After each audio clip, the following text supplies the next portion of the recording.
नमस्कार। फिर वहीं बढ़ते हुए रुकते हुए कदमों की चाप, फिर वहीं बढ़ते हुए रुकते हुए कदमों की चाप, फिर वहीं सहमी हुई सिमटी हुई सरगोशियां, फिर वहीं बहकी हुई महकी हुई सी आहट, फिर वहीं गाती सी लहराती सी कुछ सरगोशियां। रूबरू थिएटर ग्रुप और विजय सूरी फाउंडेशन की तरफ से शख्सियत सीजन 2 में आज इस वक्त जो शख्सियत हमारे साथ हैं, she is an eminent vocalist, she is avid educationist. बहुत बहुत स्वागत करती हूँ सरिता पाठक यजुर्वेदी जी का। बहुत बहुत स्वागत करती हूँ। नमस्कार। बहुत बहुत स्वागत आपका हमारे शो में सरिता थैंक यू। जी। Thank you. तो हमारे साथ जो सबसे पहली हमारी टीम व्यूअर जुड़ी हैं, सुचित्रा गुप्ता जी जुड़ी हैं हमारे साथ। अच्छा। बहुत बेहतरीन कलाकार है आकाशवाणी की, रंगमंच की और टेलीविजन की। बहुत बहुत स्वागत करती हूँ। तो मेरा जो पहला सवाल आपसे होगा वो ये होगा कि आपकी जो यात्रा है संगीत के क्षेत्र में, हम्म। मैं चाहूंगी इसके बारे में आप हमें बताएं। आपका जो सफर है वो उसका जो सहभागी हम भी आपके सफर के बने। जी। हाँ, जरूर जरूर। मैं पहले आपके माध्यम से सुचित्रा जी को नमस्ते करूंगी। सुचित्रा जी नमस्ते। ये आप सबसे पहले जुड़ी हैं और हमने बहुत कुछ आपसे भी सीखा है। और चलिए, आपका जैसा आज एक पहला प्रश्न आपका था कि मैं संगीत से कैसे जुड़ी। मैं देहरादून में मेरा बचपन देहरादून का रहा है। मैं लगभग उत्तराखंड में मेरी पैदाइश हुई है, अल्मोड़ा में। और मेरे पिताजी जो थे वो देहरादून में उस समय पोस्टेड थे। तो जी। केंद्रीय विद्यालय में मेरे फादर थे। तो हम लोग कॉन्वेंट में पढ़ा करते थे, मैं और मेरे ब्रदर। तो जी। मेरे पिताजी जो हैं उनके स्कूल में एक संगीत के एक पर्सनालिटी, जो मैं कहूँ जिनको हम गुरु जी कहते थे बाद में, वो आए, उन्होंने ज्वाइन किया एज ए म्यूजिक टीचर। तो जी। मेरे एक इत्तेफाक कहेंगे कि हम कहीं से आ रहे थे, उस ट्रेन में जो सामने का बर्थ था उसमें मेरे गुरु जी, जो मेरे प्रथम गुरु रहे हैं, पंडित शंकरनाथ पाटिल जी, वो सामने बैठे थे। तो अब आजकल का समय नहीं, पहले का सा समय था कि लोग आपस में बात करते थे, खाना एक्सचेंज करते थे। वो बचपन में हल्की सी यादें हैं। तो बातचीत हुई तो पता चला कि वो उसी विद्यालय में जो है वो उन्होंने ज्वाइन करना है। तो मेरे पिताजी बड़ा खुश हुए कि अरे वाह, ये तो हमारे ही विद्यालय में आ रहे हैं। तो उन्होंने कहा आप आइएगा तो आप घर जरूर आइएगा।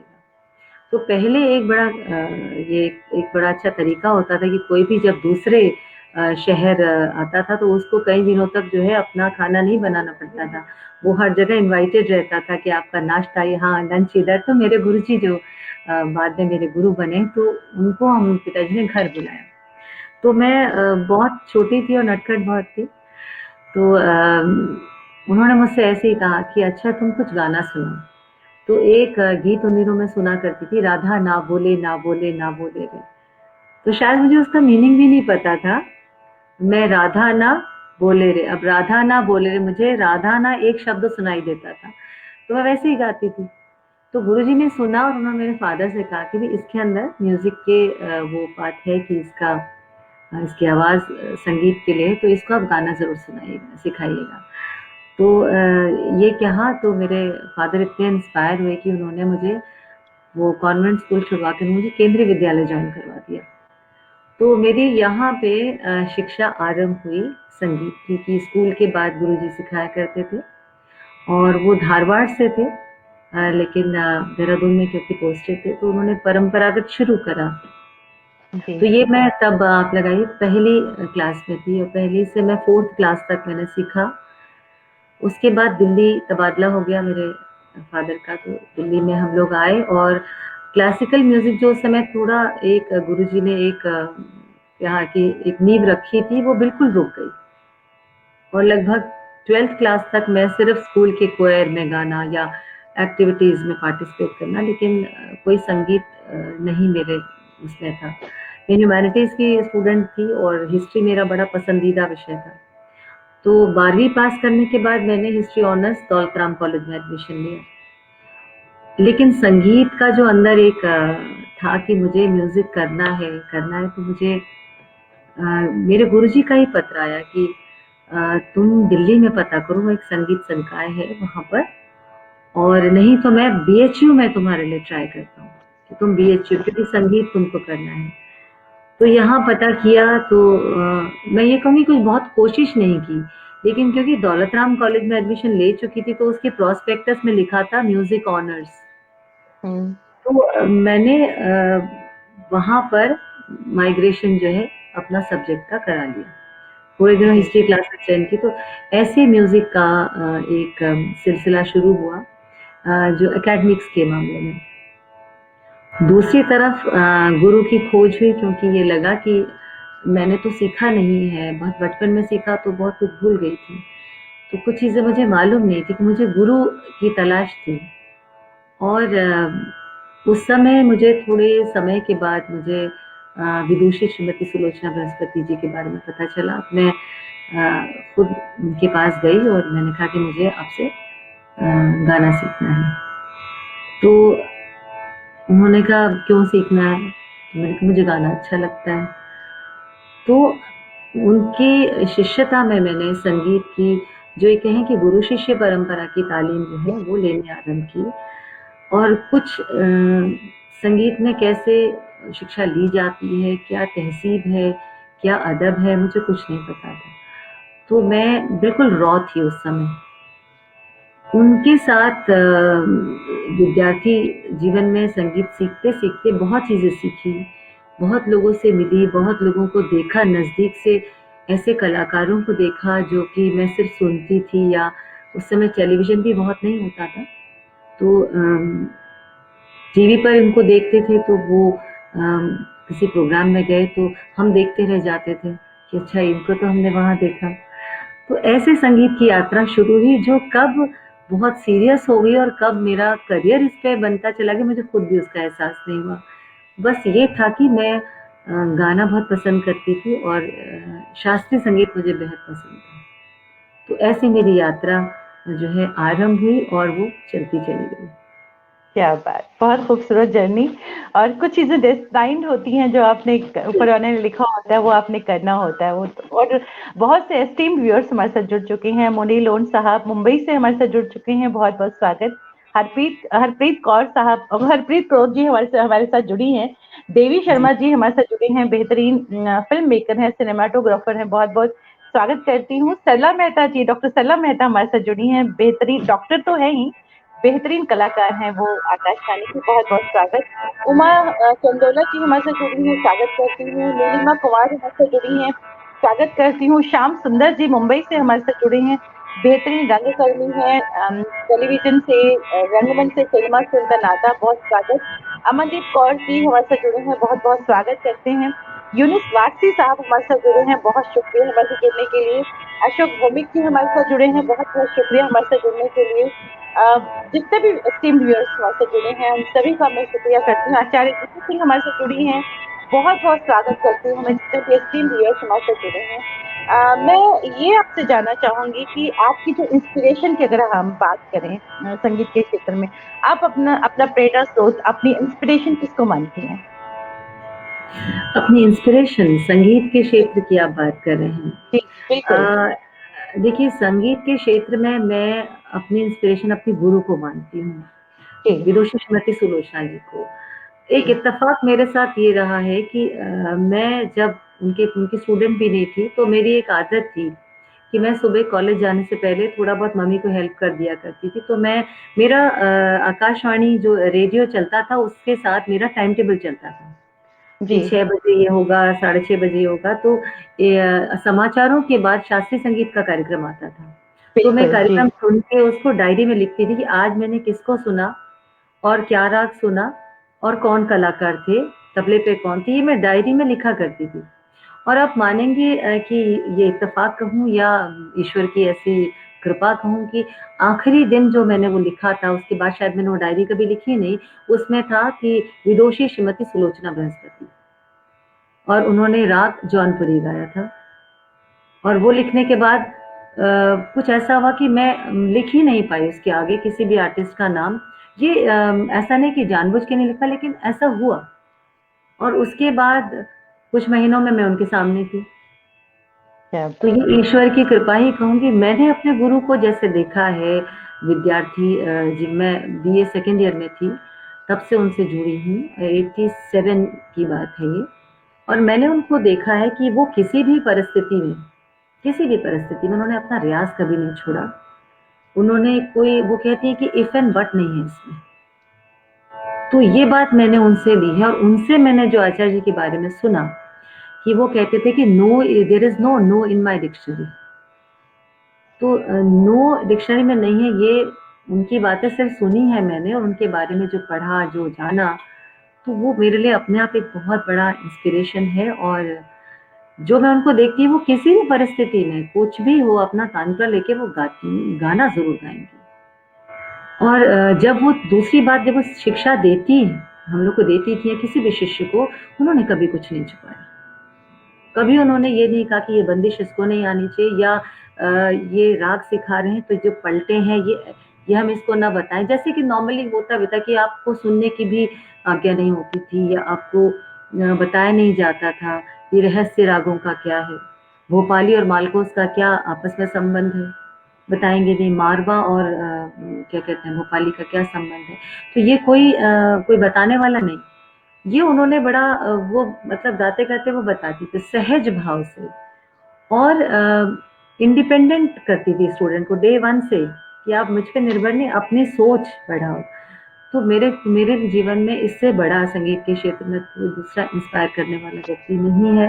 जब पहले दिन उनके पास आई थी, उन्होंने कहा था कि मैं एक मिशन लेके अपने जीवन में चल रही हूँ, कि जो आचार्य बृहस्पति जी का मिशन है उसको लेके चल रही हूँ, तो मैं मिशन से जुड़ना है। तो वो मिशन जो है उसके साथ में जुड़ी हूँ आज भी। जब भी अपना काम करती हूँ तो मैं वही दिन याद करती हूँ जब मैं पहली बार उनके पास गई थी। ये 22 अगस्त 1987 की बात है। सुबह मैं 8 बजे उनके पास पहुंची थी। मुझे अभी भी वो पल याद है कि जब मैं उनके पास गई थी, उन्होंने बड़ी थोड़ा सा वो बोलती कड़क हैं, तो उन्होंने परीक्षा भी अच्छे से ली। लेकिन ये था कि ये गुरु मिलता नहीं है। गुरु का मिलना एक बहुत बड़े भाग्य की बात है। वाकई तो जैसे वो कहती हैं कि इफ और बट नहीं है। जब आप स्टेज पे गाते हो तो आपको कोई ये नहीं पूछेगा कि आपने अपने घर में खाना खाया कि नहीं खाया, या आपने ये काम अमुक काम किया कि नहीं किया। वहां तो आपका सुर बोलेगा, ये करने की विद्या है। तो मैं ऐसी बातों को सुनकर मेरे जो बीज पड़े हैं मेरे भीतर, क्योंकि मैंने आपसे कहा कि मैं म्यूजिकल बैकग्राउंड से नहीं थी। एक बिल्कुल जैसे कि किसी भी साधारण से परिवार से थी, और संगीत का शौक था, लेकिन संगीत का कहीं कोई बैकग्राउंड नहीं था। तो वो चीज जो कहते हैं कि जो पहली छाप पड़ जाती है, वो मुझे अपने गुरुजी से पड़ी, पाटिल गुरुजी से। उसके बाद जब थोड़ा होश संभाला तो माँ जी से पड़ा। तो वो जैसे कहते हैं जो नींव पड़ती है उसका ही असर होता है। तो मैं आज भी जब भी रियाज करूं, जब भी कुछ काम करूं, मैं उसी दिन को याद करती हूँ, उनकी उसी बात को याद करती हूँ। She is the biggest inspiration in my life. बहुत ही खूबसूरत बात कही है आपने, बहुत ही खूबसूरत। हमारे साथ उषा टिक्कू जी जुड़ चुकी हैं, बेहतरीन कलाकार हैं रंगमंच तो टेलीविजन सिनेमा की। सतीश आनंद जी हमारे साथ जुड़ चुके हैं, संगीत नाटक अवार्डी से अवार्डी हैं, संगीत नाटक पुरस्कार से सम्मानित और बेहतरीन रंगकर्मी हैं। गुरबख्श सिंह जी हमारे साथ जुड़ चुके हैं, लिखते हैं thanks singing singer Sarita ji. बहुत बहुत स्वागत करती हैं सभी व्यूअर्स का। अमृतेश सैडली जी हमारे साथ जुड़े हैं, देवी शर्मा जी हमारे साथ जुड़े हैं, नीलिमा कुमार जी हमारे साथ जुड़े हैं, राजीव गिरधर हमारे साथ जुड़े हैं। बहुत बहुत शुक्रिया करती हूँ जितने भी एस्टीम्ड व्यूअर हमारे साथ जुड़े हैं। हरविंदर कौर बबली हमारे साथ जुड़ी हैं, मस्कट से बेहतरीन रंगकर्मी हैं। बहुत बहुत स्वागत करती हूँ हमारे साथ जुड़ने के लिए। सुचित्रा गुप्ता जी की लिखती हैं कि Sarita ji is a wonderful singer and also equally good person. जी बिल्कुल। और बहुत सारे लोगों ने आपसे रिक्वेस्ट किए, बहुत सारे व्यूअर्स ने रिक्वेस्ट किए कि दीदी से 2 लाइन सुनी जाए, कोई भी ठुमरी हो तो क्या। अच्छा, जरूर जरूर, जब कहा गया था कि बिल्कुल मैं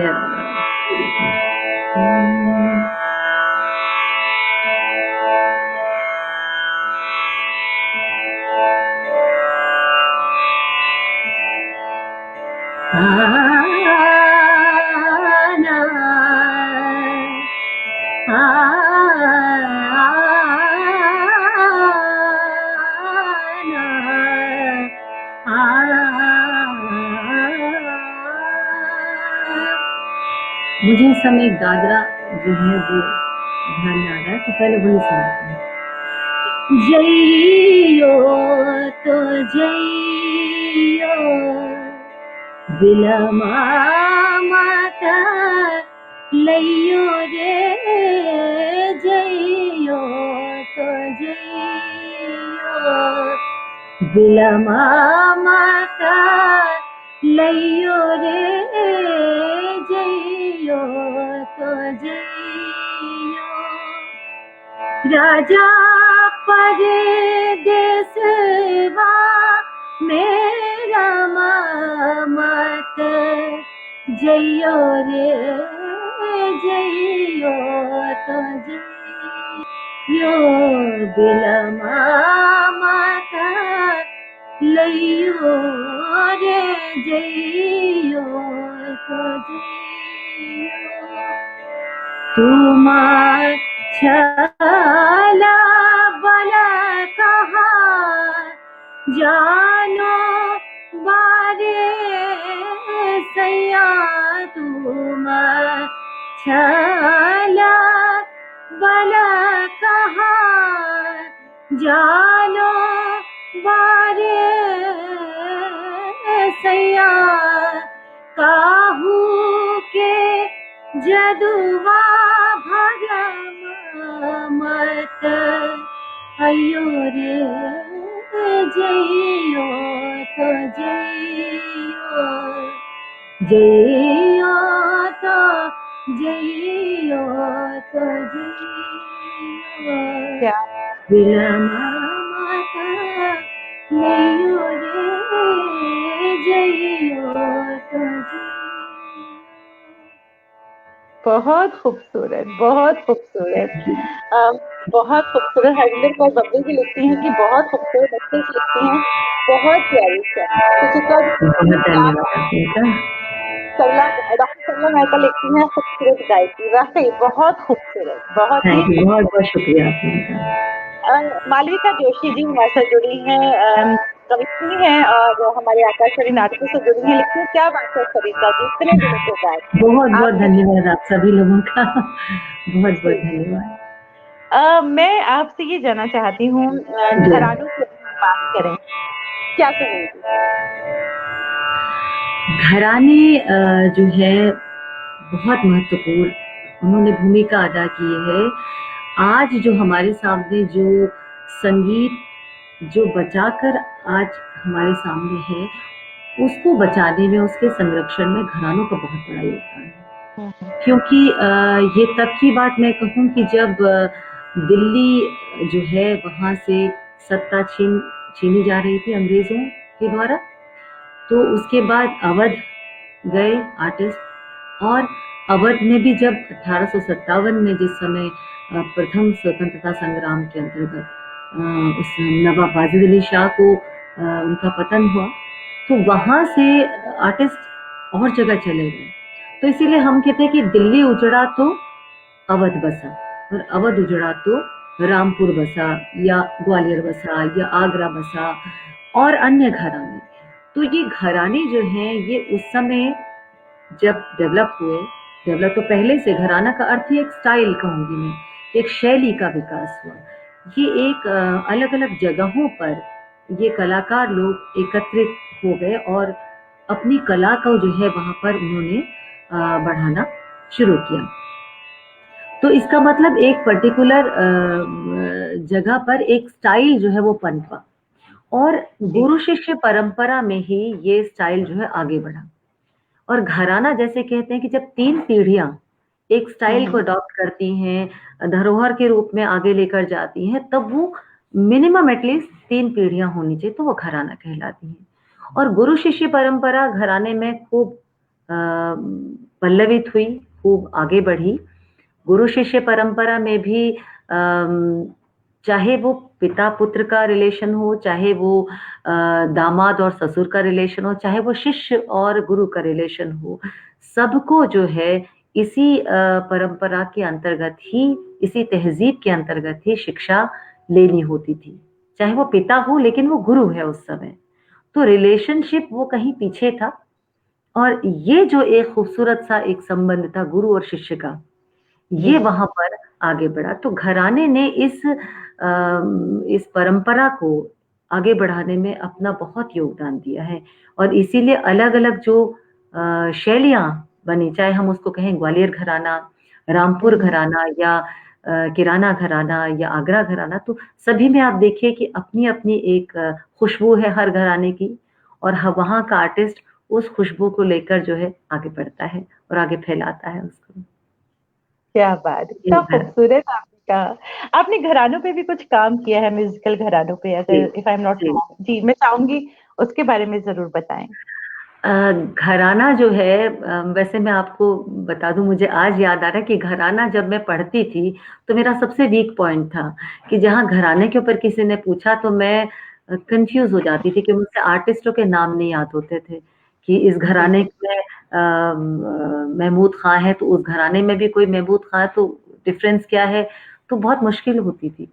लगभग 5 साल पहले पा 2013-14 की बात करूँ, उस समय रेडियो से कुछ कार्यक्रम निकले थे आकाशवाणी से, तो उसमें मैंने भी अप्लाई किया था एज़ स्क्रिप्ट राइटर कहूँ या मुझे तो उसकी भी तहज़ीब नहीं थी, पर सीखा मैंने कि कैसे स्क्रिप्ट लिखी जाती है।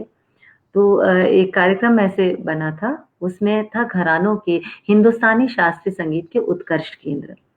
तो उस समय मुझे इन घरानों के बारे में पढ़ने का, जानने का मुझे मौका मिला और उसको मैं लिखती चली गई, एक उसकी स्क्रिप्ट बनाई। तो तब मुझे पता चला कि मैं जो इस विषय को अवॉइड करती थी, ये विषय अपने आप में इतना इंटरेस्टिंग है और इतना इंस्पायरिंग है कि घरानों में कैसे शिक्षा ली जाती थी, किसने किसको कैसे शिक्षा दी, किसने शिक्षा लेते वक़्त कितने कष्ट झेले या उसको लेने के बाद उन्होंने अपना ब्रेन कैसे इस्तेमाल किया और क्या चीज़ करके उसको आगे बढ़ाया। तो और हर घराना दूसरे घराने से कैसे अलग अपनी विशेषता रखता है। तो ये चीज़ें उस समय मुझे 23 एपिसोड्स में बनाया था इस कार्यक्रम को और तब मुझे वाक़ई बहुत मज़ा आया, घरानों को जान के, घराने क्या हैं, घराने किस प्रकार से घराने चले आए हैं, उसमें तालीम देने का तरीका क्या रहा। तो ये कुछ मैंने उसमें खुद मुझे बहुत जानकारी हुई और मुझे बहुत अच्छा लगा कि जो सबसे वीक पॉइंट था मेरा, उसी पर काम करने का मौका मिला। तो मैंने बहुत एन्जॉय किया और कोशिश की कि मैं कुछ कर पाऊँ उसके लिए, तो वो मैंने एक तरह से काम किया घरानों को लेकर। क्या बात, बहुत खूबसूरत, बहुत खूबसूरत। सुचित्रा जी लिखती हैं, आपकी थीसिस किस पर है? मेरी थीसिस जैसे मैंने कहा कि मैं उत्तराखंड से बिलॉन्ग करती हूँ। मेरा जन्म अल्मोड़ा में हुआ और लगभग 10 साल की अवस्था तक मैं उत्तराखंड में ही रही। जी। तो मैं बचपन से मेरे घर में एक गाने बजाने का माहौल इस तरह से रहा कि मेरी दादी जो हैं, उनकी मधुर आवाज़ थी। और मेरे फ़ादर भी बहुत पसंद करते थे गाना और गाते रहे तो बुआ हैं, दादी हैं मतलब पिताजी के फ़ैमिली में बहुत सुरीली आवाज़ें थी। तो ये फ़ोक गाया करते थे वहाँ का और एक संस्कार ये था कि र शाम को सब लोग आरती करते थे, जो मैंने अपने घर में भी एक नियम बनाया है कि तो आरती करते थे तो उसमें ढोलकी लेके और सारा पूरा परिवार सम्मिलित होकर करता था। तो हर बचपन से मैंने देखा कि कोई भी ओकेज़न है, कुछ है तो गाना बजाना हो रहा है घर में। होली में पहाड़ में जो है बैठी होली जो है और खड़ी होली, ये उत्तराखंड में बहुत प्रचलित है, स्पेशली कुमाऊँ की तरफ। तो उसमें जो बैठी होली है, उसमें शास्त्रीय संगीत ठुमरी जो गायन है, उसका कहीं न कहीं रिज़ेम्बलेंस है। जी। तो ये बचपन से सुनते-सुनते मुझे लगा कि ये तो बड़ा अच्छा कलेक्शन हो सकता है। जब रिसर्च की बात आई तो मैं आपसे सच बताऊँ कि जब जो परफ़ॉर्मिंग आर्ट की तरफ जाना चाहता है, उसको परफ़ॉर्मेंस में ही मज़ा आता है। तो मैंने कहा कि मैं ऐसा विषय लूँ जिसमें मैं कुछ सीखूँ और जिसमें गाने की बात हो। क्योंकि शास्त्र पक्ष को लेके चलना वो मुझे लगा कि मैं वहाँ पर सही तरीके से काम नहीं कर पाऊँ क्योंकि मेरा तो गाना एक फ़ील्ड है। तो मैंने जी। उत्तराखंड का जो संस्कृति और संगीत को लेके मैंने अपना काम किया।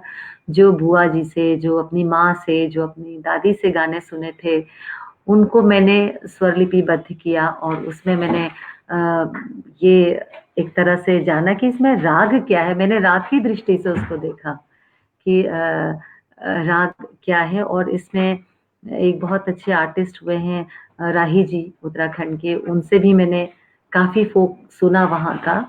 तो एक कोशिश की जिसको मैंने एक अपना रिसर्च का टॉपिक लिया और बहुत एन्जॉय किया उस काम को करते हुए। क्या तो बात! यही बहुत खूबसूरत बात, बहुत ही खूबसूरत बात। मैं आपसे और बातें करूँगी। हमारे साथ जय नारायण कश्यप जी जुड़े हैं, बहुत-बहुत स्वागत करती हूँ उनका। लिखते हैं, क्या घराने अब भी अपनी विशेषताओं को खुलेपन से साझा करते हैं या अभी भी कुछ छिपा कर रखते हैं? देखिए, जो वाक़ई घरानेदार लोग हैं ये एक धारणा है कि वो बताते नहीं हैं। हुँ, लेकिन हुँ। मैं ये कहूँ कि वो पात्र को देखकर ही तो देंगे। जी, पहले के जो जी। स्टूडेंट्स हुआ करते थे, मैं आज की पीढ़ी को कभी ना मिसगाइड करती हूँ, ना मैं उनको डिमोरलाइज़ करती हूँ। पुराने समय में जो लोग सीखते थे, वो पूरी तरह से फ़ोकस्ड होते थे कि उनको क्या करना है। जी, और उनके सामने इतने डाइवर्जन्स नहीं थे, कि वो मोबाइल है या टेलीविज़न है या चैनल्स हैं, वो नहीं थे। और इतना कॉम्पिटिशन भी नहीं था, सही बात में ये है कि जी, तो उनका जो एक डेडिकेशन था वो अपने गुरु के प्रति था, क्योंकि ज़ाहिर-सी बात है कि इतने डाइवर्जेंस नहीं थे, इतना करियर ओरिएंटेशन जो ओरिएंटेड लोग उस समय मैं कहूँ कि अपने गायन को लेके तो थे, लेकिन और जगह नहीं थे।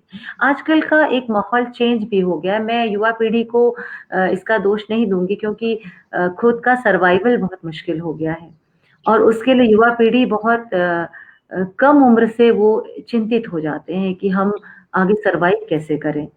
तो घरानेदार जो हम सुनते भी थे अपने गुरु से कि पात्र को देना है, सुपात्र को देना है। आपके पास हीरा है तो आप उसको नाली में नहीं डालेंगे। आप उसको किसी ऐसे को देंगे जो उसको सँभाल के रखेगा। तो घरानेदार पद्धति में जो उसको सँभाल के रख सकता है, उसको ही गुरु या उस्ताद वो चीज़ पकड़ाता है। फ्लोटिंग स्टूडेंट्स जो हैं, उनको देने का कोई फ़ायदा नहीं, क्योंकि वो उसको कितना सँभाल सकते हैं। उसको वो कहीं तोड़-मरोड़ के कहीं और फ्यूज़न या कन्फ्यूज़न के रूप में ले लेंगे तो जो एक इतनी मेहनत से प्राप्त की हुई चीज़ है, उसका वेस्ट होगा। तो इसीलिए घरानेदार लोग जो हैं वो मैं ये कहूँगी कि उसमें वो बात अभी भी है। आप किसी भी घराने के लोगों को सुनें कि अपनी चीज़ को सँजो के रखते हैं। और देते भी उसी के हैं जो उसके उसके काबिल हो। और ये तो हम सुनते हैं कि भई परीक्षा लेते हैं गुरु। तो परीक्षा तो हुँ, हम आजकल एंट्रेंस एग्ज़ाम तो देते हैं ना, चाहे वो बिल किसी भी फ़ील्ड का है, तो यहाँ परीक्षा देने से घबराना नहीं चाहिए। Very true. सुमन पॉल जी हमारे साथ जुड़ी हैं, ब्रॉडकास्टर हैं, जम्मू से हमारे साथ जुड़ी हैं, बहुत-बहुत स्वागत करती हूँ। रश्मिधर जी। जी हमारे साथ जुड़ी हैं, आकाशवाणी के नाटकों से जुड़ी हैं, रंगमंच से जुड़ी हैं, बहुत-बहुत स्वागत। पोपी जी हमारे साथ जुड़ी हैं, रंगमंच से जुड़ी हुई हैं, बहुत-बहुत शुक्रिया। जोगिंदर सिंह जी हमारे साथ जुड़े हैं, बहुत-बहुत शुक्रिया कहना चाहूँगी। शहज़ाद हुसैन साहब कश्मीर से हमारे साथ जुड़े हैं, बहुत-बहुत स्वागत। बहुत से हमारे जो व्यूअर्स हैं, आपसे गुज़ारिश कर रहे हैं कुछ पहाड़ी, कुछ फ़ोक या कुछ और ही सुना दीजिए, अच्छा जो भी आप सुनाना चाहें। मैं आपको एक ऐसा पहाड़ी फ़ोक ही पहले सुनाऊँगी, क्योंकि वहाँ की जो एक बात है, हर हर जगह की अपनी एक बात है, लेकिन क्योंकि उत्तराखंड की हूँ, तो मैं अपने आप को बहुत मैं ऋणी हूँ उस स्थान की, और मैं भगवान को शुक्र अदा करती हूँ कि मुझे ऐसी जगह पे मेरा जन्म हुआ, कि देवभूमि है। और वहाँ की एक फ़ोक मैं वहाँ का सुनाती हूँ, जो कि बहुत पॉपुलर है, और आज की समय में इस तरह के फ़ोक जो हैं वो मिलते नहीं हैं, क्योंकि लोग जो हैं अक्सर डीजे चला देते हैं, कोई भी घर जी, में जी, कार्यक्रम हो, कुछ हो, तो ये फ़ोक लुप्त हो गए हैं। हम जी, लोग क्या कहा जाता है कि शकुन आखर यानी शगुन का अक्षर, शकुन जी, आखर कहते हैं, और इसको अनिबद्ध तरीके से यानी किसी ताल में नहीं गाया जाता। महिलाएँ जो हैं वो ग्रुप में इसको गाती, कोई भी शुभ कार्य हो, कोई भी जी, शकुन आखर ज़रूर गाया जाता है। और आप देखिए कि जो वैदिक जो ऋचाओं को जब गायन होता है, उसमें जैसे 2-3 स्वरों में ही आगे-पीछे गाए थे, उसी प्रकार से इस तरह के फ़ोक में भी, इस तरह के लोकगीतों में भी हमको वो मिलता है। तो मैं शकुन आखर पहले गाती हूँ, फिर मैं दूसरे उस पे जाऊंगी। जी।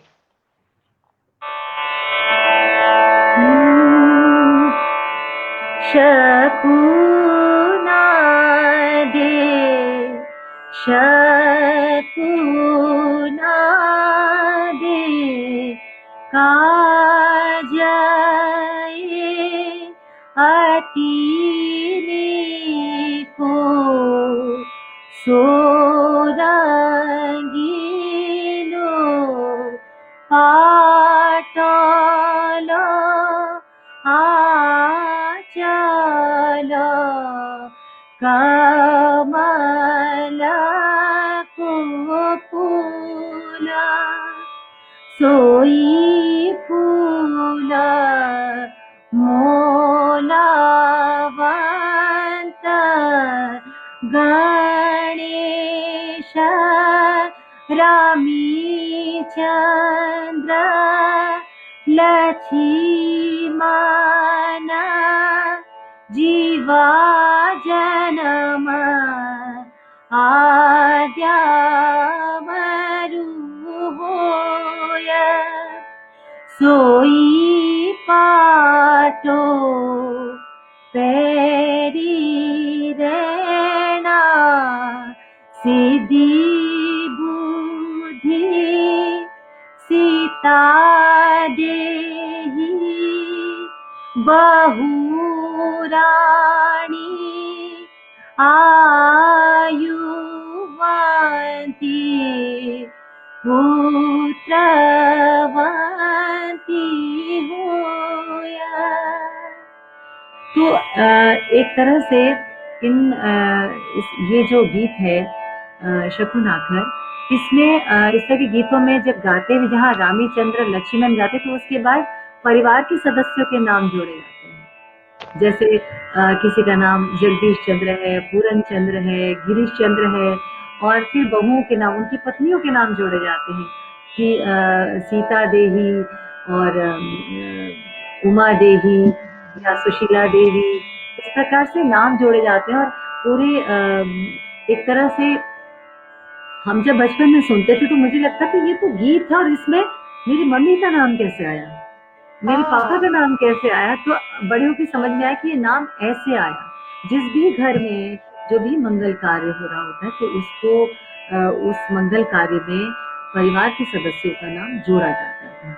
सारे गरे साधा, सारे गरे गरे साधा सा।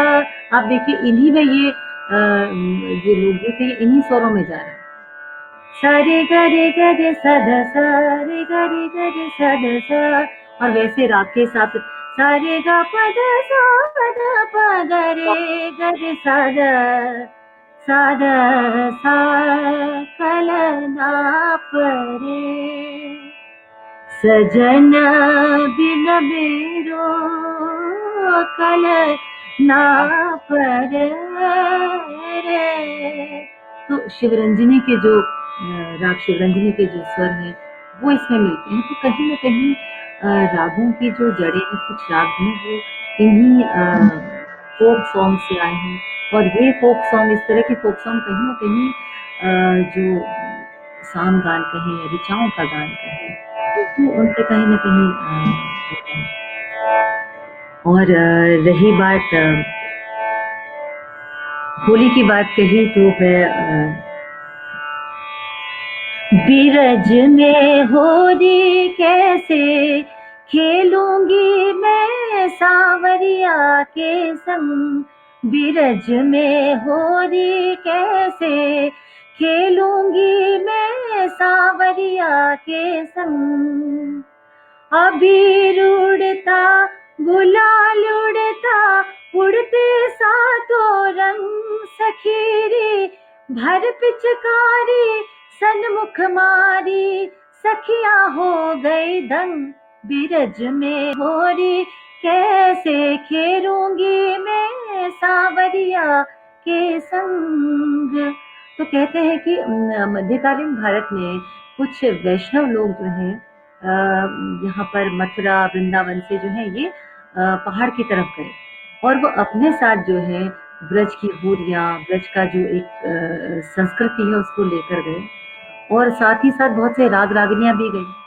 तो इसीलिए वहाँ पर जो है बैठी होली में ये राग रागिनियाँ बखूबी दिखती हैं, जो कि आज भी वहाँ पर ये परंपरा है कि वो होली आपके वसंत पंचमी से जो है शुरू हो जाती है होली गाना। तो हर घर में जो है आज यहाँ पे होली है, कल वहाँ पे होली है, तो लोग आपस में बैठते हैं और गाते हैं। और होली में एक बहुत मजेदार बात है कि जो ठुमरी गायन में तो एकल गायन होता है, अकेले आर्टिस्ट गाता है, लेकिन वहाँ पर गाते गाते जो बढ़त होती है वो एक व्यक्ति गा रहा है, सडनली दूसरे ने उठ के एक बढ़त करी, तीसरे ने फिर बढ़त करी, चौथे ने कुछ और बढ़त करी, और फिर क्या सम पर बात। सभी लोग मिलकर आए। तो ये एक बहुत खूबसूरत मैं बात कहूँ कि वहाँ की होली होती है। और रही बात खड़ी होली की बात, जो है वो नृत्य से जो जुड़ी है, और नृत्य में महिलाओं का नृत्य और पुरुषों का नृत्य अलग अलग भी होता है, और कहीं कहीं पे दोनों का साथ में भी होता है। तो इस तरह के नृत्य जैसे प्यारो लगे रे तेरो झनकारो गोरी, प्यारो लगे रे तेरो झनकारो, झनकारो झनकारो झनकारो गोरी, प्यारो लगे रे तेरो झनकारो। अब ये एक रिदम चलती है, उसके साथ साथ पैर उठते हैं, हाथ उठते हैं, तो एक जो समूह में जो नृत्य होता है, और इसी को फिर आगे लय जो है वो बढ़ा दी जाती है। प्यारो लगे रे तेरो झनकारो गोरी, प्यारो लगे रे तेरो झनकारो। तो ये इस प्रकार से खड़ा जो खड़ी होली जो है वो वहाँ पर बड़ी पॉपुलर है। तो लोग गाते हैं, उसका आनंद उठाते हैं, और अपने रिसर्च के दौरान ही मैंने ये सब सुना, और मैंने ये सब सीखा उनसे, जो है जितना मैं कर कमाल। पाती हूँ। अद्भुत, अद्भुत, बहुत खूबसूरत। हमारे साथ धन्यवाद। उस्ताद वाहिद यानी आप कश्मीर से हाँ जी। बेहतरीन। थोड़ा-सा कम हो सकता है, तानपुरे की आवाज़ हल्की कम जी हो जी, सकती बिल्कुल है। बिल्कुल बिल्कुल बिल्कुल। बेहतरीन उस्ताद हैं वो गायकी के, और जी, कल्चरल एक्टिविस्ट हैं, और म्यूज़िक कंपोज़र भी हैं, लिरिसिस्ट हैं, बहुत चलिए मेरा बहुत उम्दा। बहुत नमस्कार, धन्यवाद, आप सुन रहे हैं। कश्मीर से हमारे साथ जुड़े हैं और लिखते हैं कि एक्सलेंट आर्टिस्ट नीलिमा कुमार जी हमारे साथ जुड़ी हैं, संध्या गुप्ता जी हमारे साथ जम्मू से जुड़ी हैं, फैशन डिजाइनर हैं, एमिनेंट फैशन डिजाइनर हैं, और बहुत काम कर रही हैं जम्मू कश्मीर के जो एक सोशल वर्क को लेकर। She is doing commendable job job तो बहुत बहुत शुक्रिया कहती हूँ संध्या जी जी, को। और संध्या जी लिखती हैं कि बहुत ही खूबसूरत। शबनम सरोज जी हमारे साथ जुड़ी हैं, बहुत बहुत स्वागत करती हूँ। सभी का स्वागत करते हैं। सुचित्रा गुप्ता जी लिखती है बहुत ही मेलोडियस। रजनी सराफ हमारे थैंक साथ यू। जुड़ी हैं। अम, माला नीरज जी हमारे साथ जुड़ी, अपने आप में एक शख्सियत हैं, बेहतरीन रंगकर्मी हैं, और आकाशवाणी के नाटकों से जुड़ी हैं। इरशाद मासूम साहब कश्मीर से हमारे साथ जुड़े हैं, लिखते हैं सुभान अल्लाह, वाकई सुभान अल्लाह।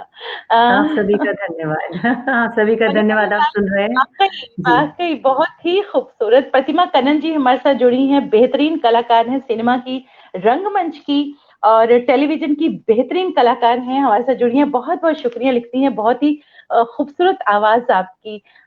मनोहर गांधी जी हमारे साथ जुड़े हैं, परवेज खान साहब हमारे साथ जुड़े हैं, विराट सोनी साहब हमारे साथ जुड़े हैं। संध्या गुप्ता जी लिखते हैं कि आपके साथ आप में तो सरस्वती माँ का वास है। बहुत ही खूबसूरत, बहुत ही खूबसूरत थैंक यू। बात कही उन्होंने, बहुत खूबसूरत बात कही। पर्वतों का संगीत, मैं इस बारे में जी, आपसे जानना चाहूंगी।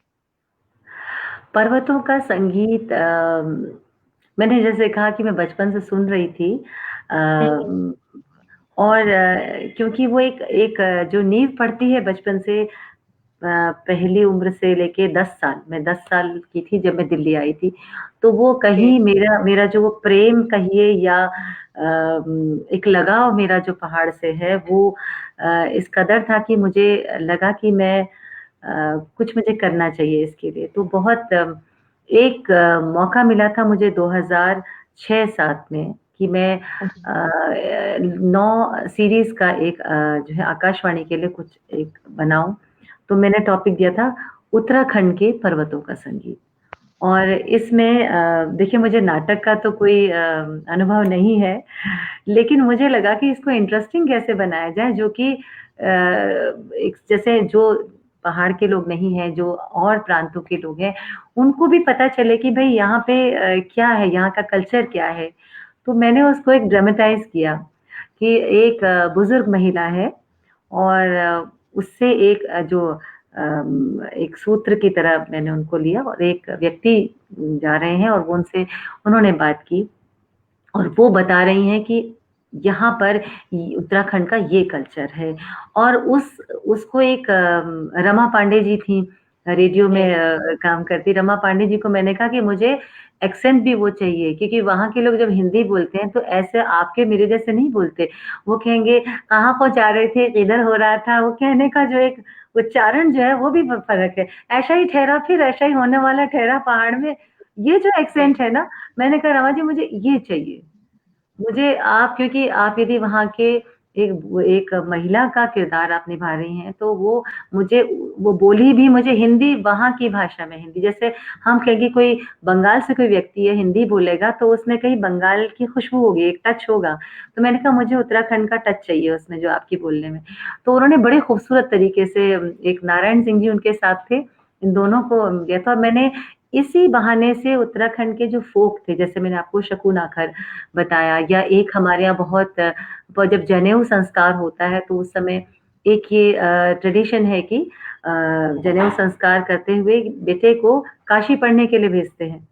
तो पहले भेजा करते थे शास्त्र पढ़ने के लिए एक ज़माने में, लेकिन बाद में ये एक सिर्फ़ ट्रेडिशन रह गया कि उसको थोड़ी देर घर के बाहर लेकर जाते हैं, फिर माँ उसको अंदर बुला लेती है। तो इसके ऊपर भी गीत है, तो ऐसे कुछ अप्रचलित से गीत जो कि शायद कहीं लुप्त हो रहे हैं, जी। उनको मुझे लगा कि ऐसे गीतों को बचा लेना चाहिए और ये यदि आकाशवाणी के पास रहेंगे तो आर्काइव्स में कहीं तो रहेंगे।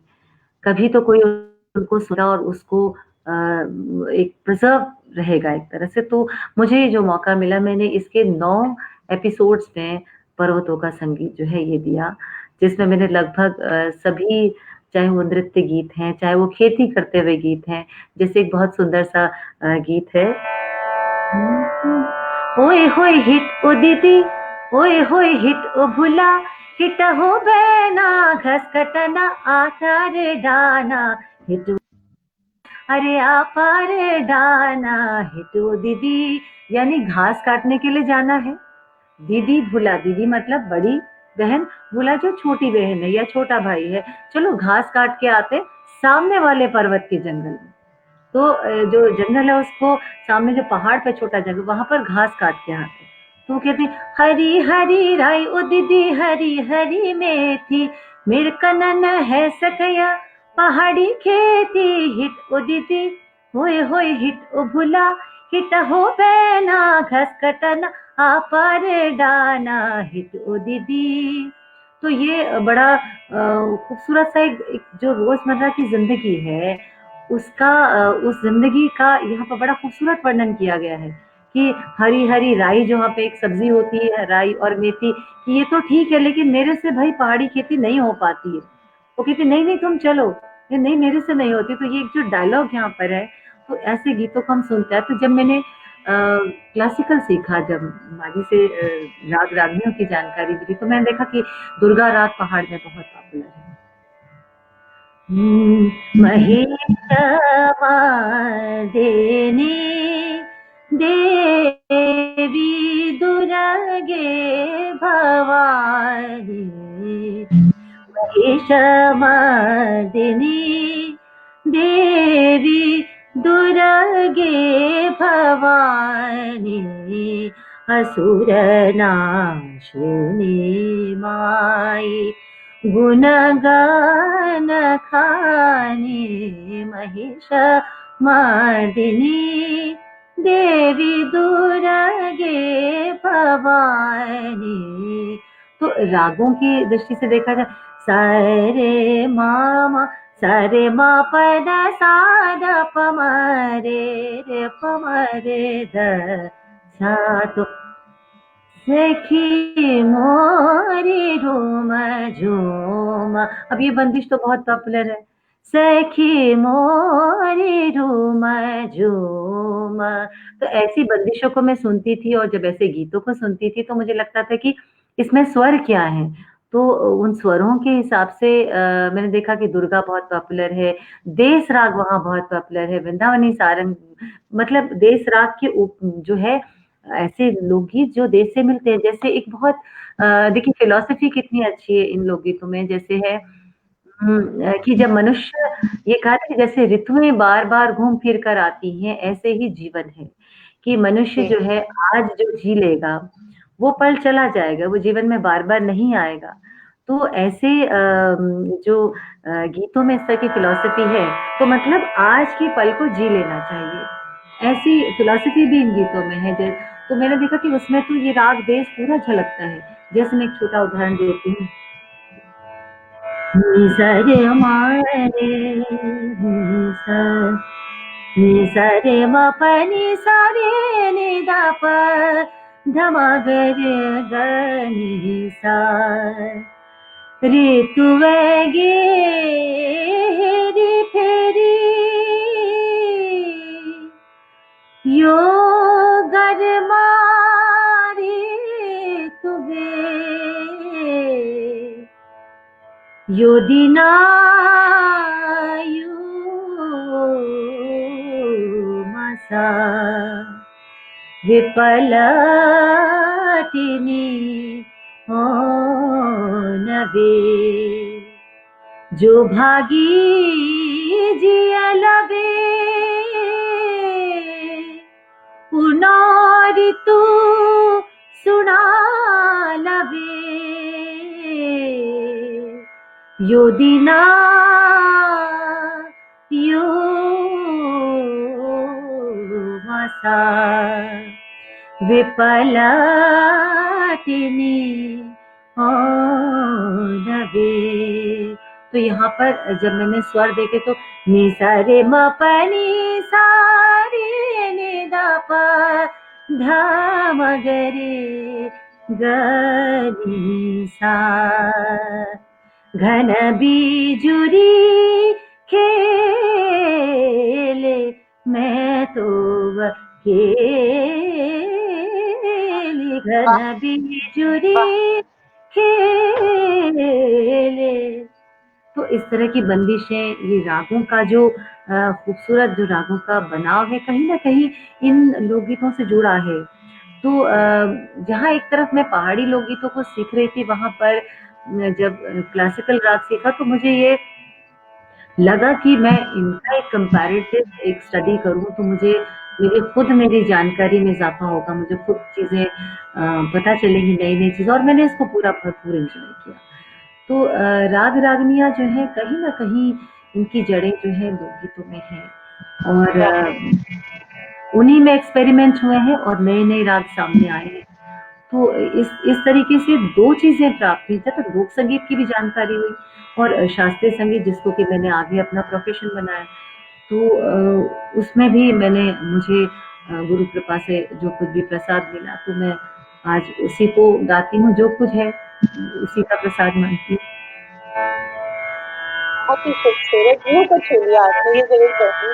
और सरला मेहता जी लिखती हैं बहुत खूबसूरत, सुंदर गद्य लिखती हैं बहुत खूबसूरत।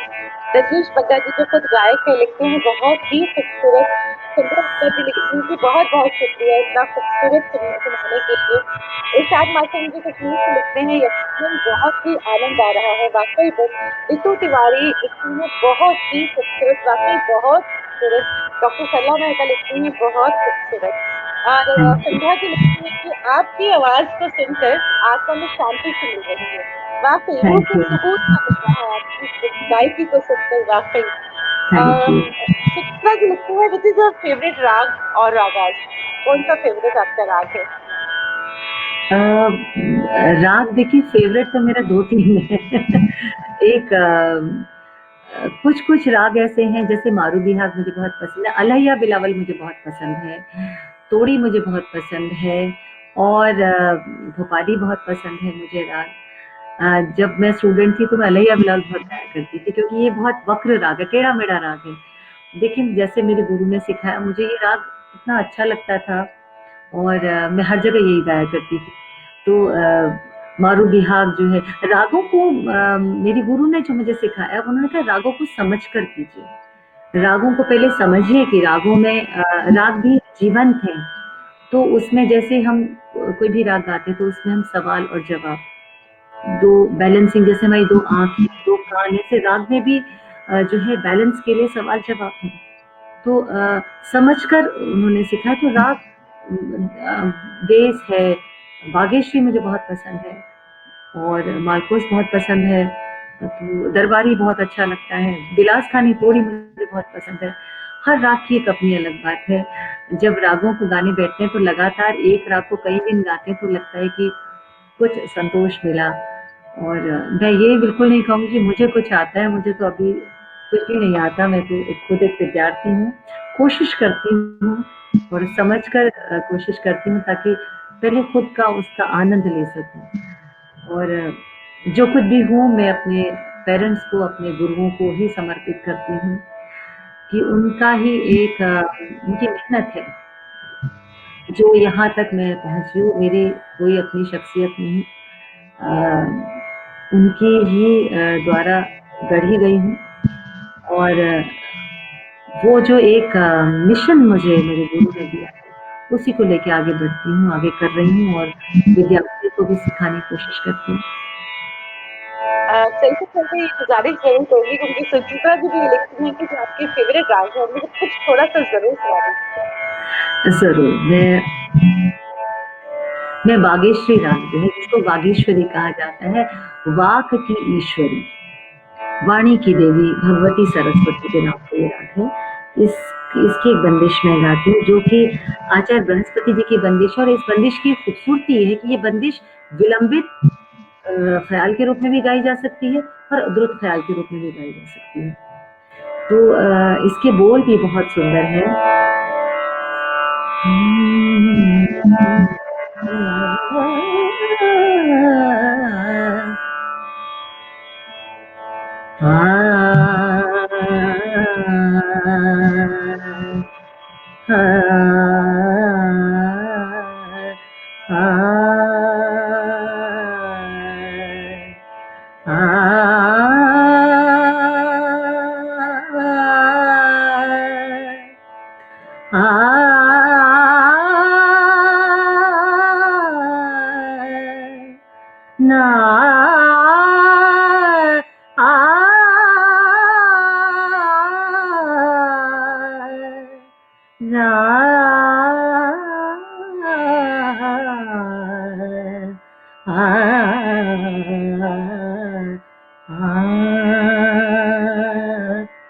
माए तोरी बीना कंठ बिराजे,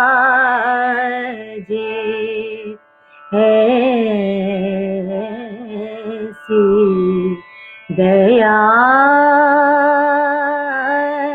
कीजे वरदानी, सरस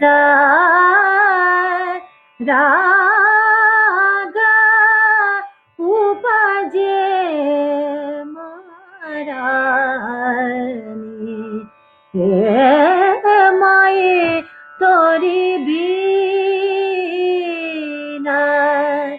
कंठ बिराजे, इका ऐसो रंग रंगे मन मेरो, जासो रंगे जग आनंग रंग दिन रेना गुनियन के मन हाय, हे माए तोरी बीना कंठ विराजे।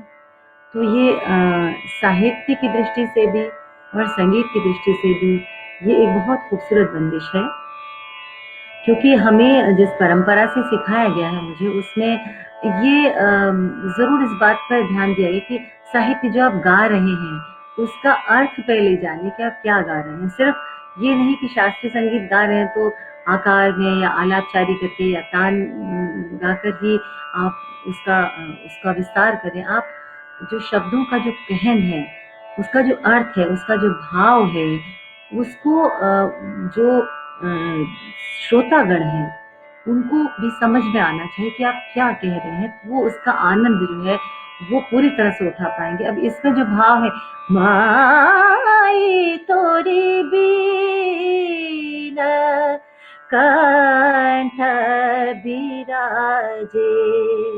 अब माई तोरी बीन कंठ बिराजे, तुम्हारी वीणा मेरे कंठ में विराजे, यानी तुम्हारा संगीत मेरे कंठ से निकले, मेरे कंठ से जो मैं गाऊं वो तुम्हारा संगीत ही हो। तो ये भाव जो है इसमें गाते गाते, साहित्य को गाते गाते अपने आप ही वो समर्पण का भाव, या कहें कि उस चाहे वो श्रृंगारिक हो, चाहे आध्यात्मिक हो, चाहे किसी ऋतु का या किसी पर्व का या किसी राग का के लक्षणों का उल्लेख हो रहा, तो वो उसको समझ कर गाने में जो है वो एक अलग बात होती है। और अक्सर कहते हैं लोग शास्त्रीय संगीत जो है वो समझ में नहीं आता। मुझे लगता है कि यदि इस प्रकार से प्रस्तुत किया जाए कि राग भी समझ में आए और साहित्य भी समझ में आए, तो क्यों नहीं समझ में आएगा, समझ में आएगा और आनंद भी पूरा उसका मिलेगा। और ऐसे ही नहीं, हमारा जो शास्त्रीय संगीत है, जो हमारी संस्कृति है, वो वर्षों से प्रवाहित हो रही है, तो वो कहीं रुकेगी नहीं, ये आगे बढ़ेगी। अब ये हम लोग का ही दायित्व है, या हमारे से आगे जो पीढ़ी आएगी उनका दायित्व है कि उसको संजो कर रखें और उसको आगे बढ़ाएं। बिल्कुल, बिल्कुल सही कहा आपने। बहुत ही खूबसूरत, मैं खुद आपके संगीत में इतना डूब गई, इतना खूबसूरत। मैं चाहूँगी चलते-चलते अगर आप एक ठुमरी जो आपने शुरुआत में किया तो कुछ वैसा सुनाएँ, तो हम कार्यक्रम को समापन करेंगे इसके साथ। अच्छा, ठीक है, तो मैं आपको भैरवी का सुनाती हूँ, क्योंकि भैरवी जो है वो समापन अक्सर भैरवी से किया जाता है।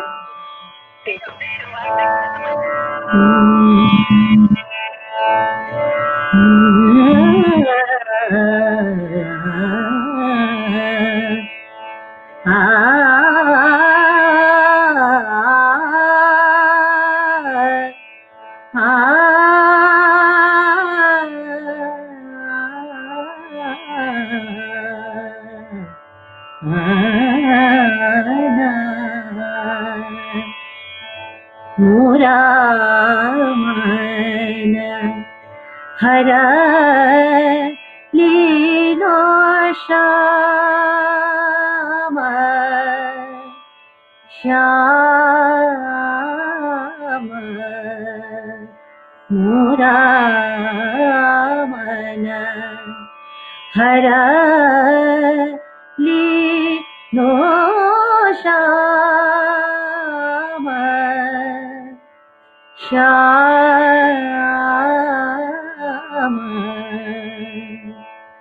सप्त सुराना की ताना सुनावत, सप्त सुराना की ताना सुनावत, भीज गई ये मनाव मोरा